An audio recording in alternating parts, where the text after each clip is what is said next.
Kita berada sekarang di Desa Bontomanurung, salah satu wilayah di ujung Tompo Bulu. Wilayah ini dulunya banyak terdapat rusa, bahkan sampai tahun 70-an orang-orang sangat mudah menemukan rusa di wilayah ini. Namun akhir ini mereka banyak karena aktivitas manusia, rusa banyak mundur sampai ke wilayah Barajongai, sekitar 7 kilometer dari wilayah ini. Terus kan liar. Jadi kalau ada anjing bergonggong di belakang, lari sampai dari jatuh di sungai. Jadi di sini tuh sungai kan, beliau itu di bawah. Biasa kalau jatuh di sungai tidak bisa naik. Perangkap itu di sungai lagi. Iya, di situ diambil di sungainya. Memang dulu itu kan padang dulu bersih, jadi lancar ke kuda.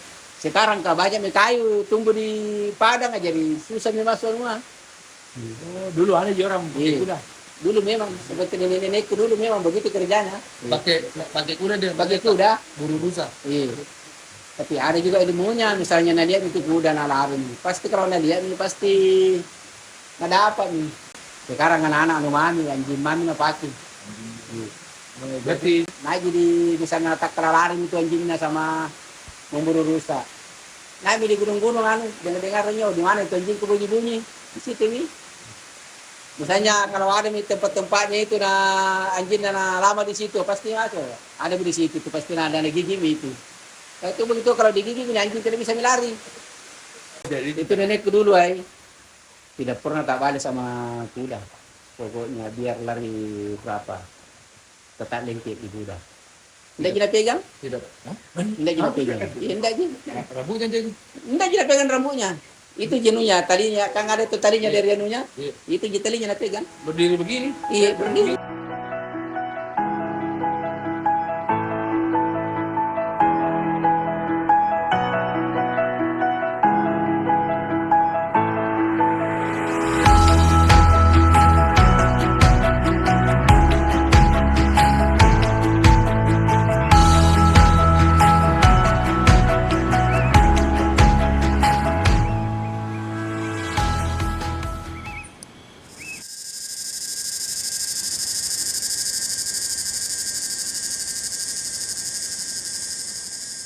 Rusa itu sering dikenal dengan nama istilah jonga.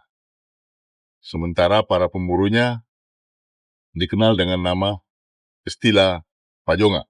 Dalam catatan sejarah, kita bisa dapatkan dari paling tidak dimulai dari sekitar abad 17 dari berbagai macam sumber, baik dari sumber lokal atau lontara maupun laporan-laporan dari masa VOC. Di masa kolonial, laporan-laporan tersebut cukup banyak juga dari para petualang atau para penjelajah dari Eropa, termasuk juga beberapa catatan lontara, diantaranya berasal dari catatan harian atau lontara bilang dari Raja-Raja Bone. Berburu rusa sudah lama masuk dalam kehidupan masyarakat. Itu kita bisa lihat dari beberapa istilah yang terkait dengan jonga. Pajonga untuk para pemburu rusa, ajonga untuk berburu rusa, ajonga samara untuk istilah bagi perburuan rusa kecil, skala kecil atau subsisten untuk mencari sebagai sumber makanan. Dan istilah ini juga dikenal dalam masyarakat Bugis, tapi dengan istilah yang lain, yaitu renggang atau mak renggang. Tapi konsep ini lebih pada istilah selain berburu rusa, itu juga terkait dengan perburuan hewan lainnya seperti babi hutan. Berburu rusa bukan hanya terkait pada mencari kebutuhan daging konsumsi, tetapi dalam masyarakat Sulawesi Selatan itu terkait dalam banyak aspek, termasuk dalam hal yang terkait dengan status dan simbol, terkait dengan penguasaan lahan, termasuk dengan bagaimana konsep kekuasaan terhadap lahan-lahan yang produktif. Salah satu istilah juga yang belum saya sebutkan itu adalah istilah ongkojonga. Ongkojonga itu adalah wilayah perburuan rusa. Tidak sembarang orang boleh memasuki atau mengakses wilayah tersebut, harus mendapatkan izin dari para penguasa. Dan di tempat tersebutlah biasanya dilakukan pesta perburuan rusa, yang biasa kalau di Makassar disebut istilah anggolong. Dalam pesta perburuan rusa tersebut, para pemburu-pemburu rusa dari seluruh negeri biasanya diundang, dan mereka datang bisa sampai 500 sampai 1000-an orang dengan penunggang kuda. Dan salah satu yang menarik itu adalah mereka berburu dengan beberapa peralatan yang sekarang sudah jarang dikenal lagi, seperti bulotado atau bambu jerat yang ujung-ujungnya berbentuk tali lasso. Dan mereka juga menunggang kuda tanpa pelana, yang dalam catatan Eropa, orang-orang Eropa selalu takjub dengan bagaimana orang-orang Bugis Makassar dalam berburu, karena tanpa pelana mereka bisa menjaga keseimbangan untuk mengejar rusa yang berlari liar.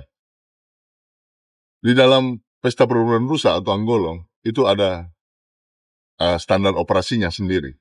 Biasanya para bangsawan atau para tamu terhormat itu duduk di langkeang atau panggung yang disediakan pada tamu di daerah padang perburuan.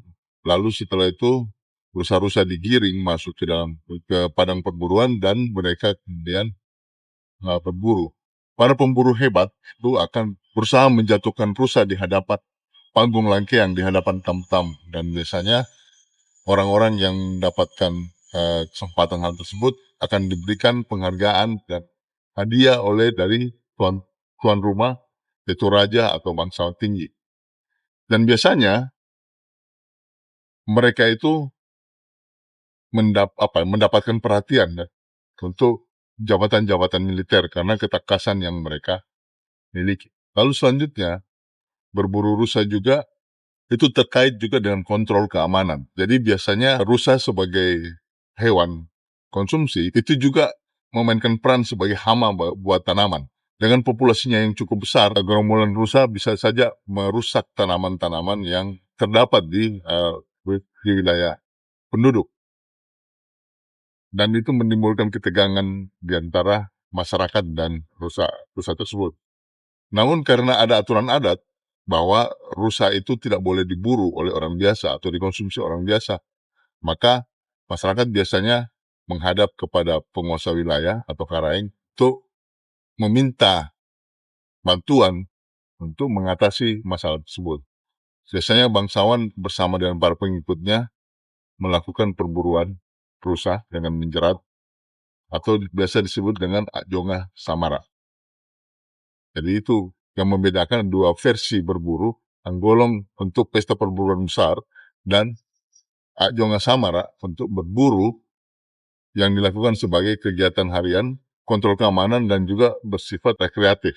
Dan biasanya dalam perburuan tersebut itu berlangsung selama beberapa hari, dan itu terkait juga dengan bagaimana selain kontrol keamanan terkait dengan pertanian, biasanya bangsawan juga akan bertanya soal gangguan-gangguan keamanan seperti perampok atau pencuri. Kalau ada terjadi, biasanya para bangsawan bersama dengan pengikutnya dengan tujuan berburu rusa, mereka berusaha mengejar para penjahat atau kriminal perampok yang melakukan gangguan keamanan di wilayah kekuasaan raja tersebut. Hal yang menarik terkait dengan perburuan rusa di Sulawesi Selatan adalah bagaimana populasi rusa yang terdapat di habitat. Di abad 17, jumlah populasi rusa sangat banyak. Berdasarkan sumber-sumber yang ditemukan, misalnya Gervais. Gervais itu adalah misionaris Prancis yang menulis catatan yang berjudul tentang Historical Kingdom of Makassar. Itu menyebutkan bahwa dalam satu sesi berburu di abad 17 itu bisa mendapatkan rusa sampai 2000 ekor. Catatan lain dalam Lontara, kita bisa temukan bahwa jumlah yang hampir mendekati itu dalam catatan harian Raja Lapatau yang merupakan keponakan dari Arumpalaka, itu tercatat bahwa dia pernah berburu di sebuah wilayah perburuan dan mendapatkan sampai 700 ekor rusa. Lalu selanjutnya di abad 18, beberapa catatan juga menyebutkan jumlah rusa yang diburu tidak lagi sebesar di abad 17. Dia mulai mengalami penurunan mencapai sekitar 100-an sampai 50-an. Lalu di abad 19, kuantitas rusa yang diburu juga semakin menurun, bisa sampai hanya puluhan. Jadi abad 20 awal sampai akhir abad 20, jumlah rusa yang didapatkan dalam satu sesi perburuan paling banyak 15, 10, 2, dan 3. Jadi secara statistik dari abad 17, 18, 19 sampai pertengahan 20, jumlah populasi rusa terus mengalami penurunan secara signifikan. Terkait juga itu beberapa faktor. Salah satunya faktornya adalah bagaimana ruang hidup populasi rusa semakin tergerus dengan bertambahnya jumlah penduduk dan jumlah lahan-lahan pertanian, termasuk aturan-aturan yang membuat populasi rusa tersebut mengalami penurunan yang drastis sepanjang abad. Tradisi ini adalah ikon dari budaya Sulawesi Selatan dari abad 17, dan sekarang yang menyedihkan adalah kisah-kisah tersebut mulai hilang dalam memori masyarakat. Untuk itu, saya tertarik untuk mengajak berbagai pihak untuk melakukan, selain melakukan riset, juga kerjasama untuk membangkitkan kembali bagaimana potensi sejarah perburuan rusa itu menjadi salah satu kajian untuk pengembangan pariwisata di Sulawesi Selatan. Mengingat sampai akhir ini jumlah populasi rusa walaupun tercatat masih minim, namun beberapa wilayah konservasi rusa yang dilakukan oleh beberapa tokoh, termasuk dengan beberapa wilayah hutan, itu memperlihatkan bahwa populasi rusa mulai tumbuh secara signifikan, dan itu bisa dimanfaatkan untuk memperkenalkan kembali budaya perburuan rusa sebagai atraksi pariwisata. Perburuan rusa ini tidak hanya terkait dengan rusa saja, karena perburuan rusa itu terkait juga dengan beberapa hewan lainnya, seperti misalnya kuda dan anjing pemburu. Dan kuda-kuda Makassar itu terkenal sebagai kuda-kuda yang sangat cekatan dalam perburuan rusa. Dan itu tercatat dalam banyak sumber-sumber kolonial. Jadi untuk itu, mungkin kita bisa bersama-sama untuk melakukan pengembangan terhadap riset ini, mengingat perburuan rusa adalah ikon budaya Sulawesi Selatan dari abad 17 sampai abad 20, dan kegiatan tersebut tidak hanya melibatkan pembangsawan, tapi melibatkan hampir seluruh aspek dalam masyarakat. Komponen dalam masyarakat, seluruh rakyat terlibat. Dan dalam pesta perburuan rusa tidak hanya melibatkan, tidak hanya berupa pesta yang terkait dengan rusa saja, tetapi di situ ada interaksi di antara masyarakat, antara bangsawan, antara orang-orang di seluruh wilayah untuk bertemu. Jadi saya pikir riset dan pengembangan potensi pariwisata rusa ini bisa kita kaji bersama, dan salah satu tempat yang cukup punya potensi adalah Kecamatan Topobulu, di mana terdapat Desa Bonto Somba dan Bonto Manurung yang masih terdapat populasi rusa, dan bisa dikerjasamakan dengan pihak pemerintah daerah dan pihak universitas dan pihak-pihak lainnya yang terkait untuk bisa dilakukan kajian bersama untuk pengembangan potensi pariwisata tersebut.